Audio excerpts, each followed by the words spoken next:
পাকিস্তানের কারাকোরাম পর্বতমালার ব্রড পিকে তুষার ধসে নিহত হয়েছেন বিখ্যাত পর্বতারোহী নির্মল পূজা।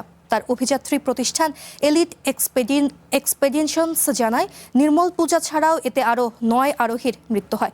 মাত্র ৬ মাসে পৃথিবীর ১৪টি ৮,০০০ মিটারের বেশি উচ্চতার পর্বত আরোহণ করেন পূজা।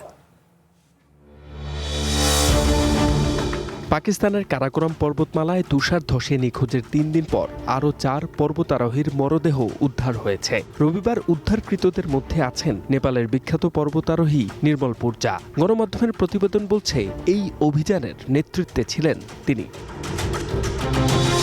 পাকিস্তানের উত্তরাঞ্চলের এই পর্বতমালার ব্রড পিক অভিযানে যাওয়ার পথে গত বৃহস্পতিবার তুষার ধসের শিকার হন পূজা সহ ১০ আরোহী। শনিবার ওই ১০ জনের সবাই মারা গেছেন বলে জানায় অভিযান আয়োজনকারী সংগঠন এলিট এক্সপেড। কারাকোরামের ব্রড পিকটি সমুদ্রপৃষ্ঠ থেকে ৮,০৪৭ মিটার উঁচুতে। এটি পৃথিবীর ১২তম ও কারাকোরাম রেঞ্জের ৩য় উচ্চতম পর্বত। এর অস্বাভাবিক লম্বা চূড়া প্রায় ২ কিলোমিটার পর্যন্ত বিস্তৃত।